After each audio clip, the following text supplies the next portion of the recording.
उपस्थित तमाम press media के बंधुगण, आज इस प्रदेश कार्यालय में दरभंगा जिला के जो एम्स नीतीश कुमार जी के द्वारा लटकाने, भटकाने, अटकाने का काम किया गया है, उस पर कुछ विषय आप लोगों के समक्ष रखना चाहूंगा। 15-16 के बजट में देश के यशस्वी प्रधानमंत्री श्री नरेंद्र भाई मोदी जी का निर्णय हुआ, जो बिहार में दूसरा एम्स हम बनाएंगे और राज्य की सरकार कहीं 200 एकड़ जमीन उपलब्ध करावे। आप लोगों के जानकारी में होना चाहिए, जो श्रद्धेय अटल बिहारी वाजपेयी जी पटना में एम्स देने का काम किया और अटल जी से पूर्व 60 वर्षों के प्रधानमंत्री जो इस देश में हुए और एक एम्स बनाने का काम किया दिल्ली का, और नरेंद्र मोदी जी बिहार में दूसरा एम्स दिए, जो उत्तर बिहार के केंद्र दरभंगा में एम्स बनने से उत्तर बिहार मिथिला के 8 करोड़ लोगों के लिए वरदान साबित होगा और नेपाल के 14 जिला के लोग भी उपकृत होंगे। पश्चिम बंगाल के 6 जिला उससे उपकृत होने वाले थे और अभी अभी सिक्किम के मुख्यमंत्री जी दरभंगा एयरपोर्ट पर अपने प्रेस वक्तव्य में कहे, जो मेरा भी निकट का एम्स दरभंगा ही होगा। और राज्य की सरकार जहां 15-16 में बजट में निर्णय हुआ जो बिहार में दूसरा एम्स बनेगा, तो राज्य सरकार 15, 16, 17, 18 भारत सरकार में उस समय में आदरणीय जेपी नड्डा साहब स्वास्थ्य मंत्री हुआ करते थे, दर्जनों पत्र बिहार सरकार को दिया और बिहार सरकार कोई सुध ही नहीं लिया और कोई जवाब उस पत्र का नहीं दिया भारत सरकार को।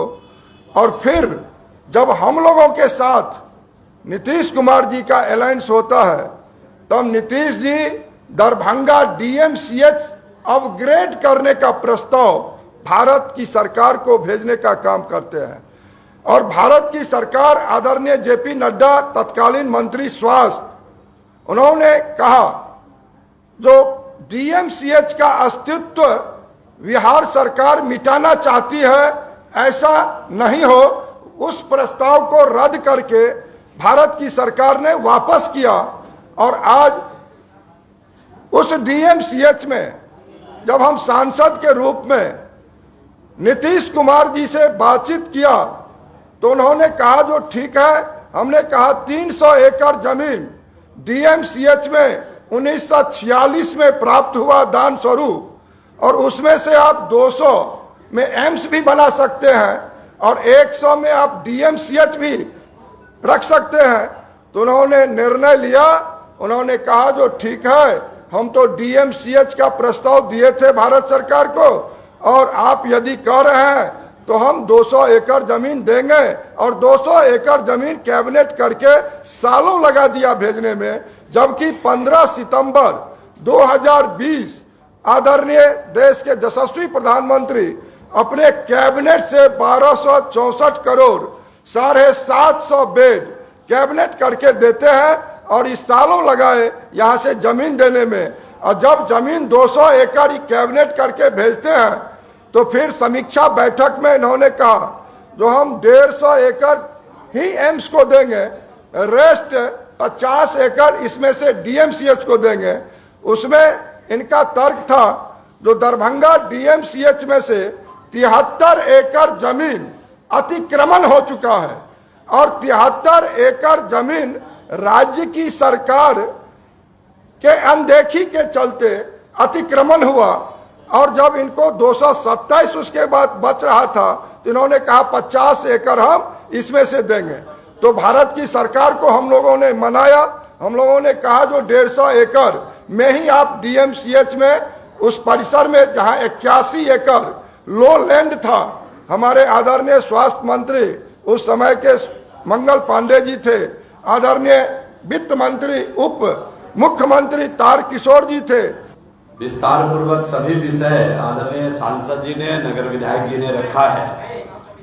मेरा केवल एक सवाल था माननीय मुख्यमंत्री जी से, आप सभी के माध्यम से, कि जिस कैबिनेट ने दरभंगा डीएमसीएच परिसर के अंदर एम्स निर्माण की स्वीकृति दी थी, उस कैबिनेट के मुखिया माननीय नीतीश कुमार जी थे कि नहीं थे? पहला सवाल।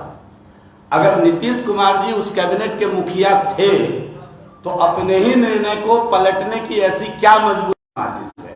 शादी किसी से करते हैं और सुहागरात कहीं और मनाते हैं, तो एम्स की जमीन कितनी बार बदलेंगे ये तो वो जाने, उनकी नियत जाने। उस पर सवाल करना बड़ा मतलब समझ में नहीं आ रहा है। लेकिन जिस कैबिनेट के मुखिया वो स्वयं थे, उस कैबिनेट में मैं भी बैठा था जिसमें ये प्रस्ताव आया, राज्य सरकार अपने कोष से 13 करोड़ रुपया लो लैंड जमीन भरने के लिए दे दिया, तो अगर वहां नहीं बनना था तो राज्य का जो 13 करोड़ रुपया जो नाजायज तरीके से आपने वहां खर्च किया, इसका जिम्मेदार कौन है? इसकी मोरल रिस्पॉन्सिबिलिटी कौन लेगा? ये मेरा सवाल है।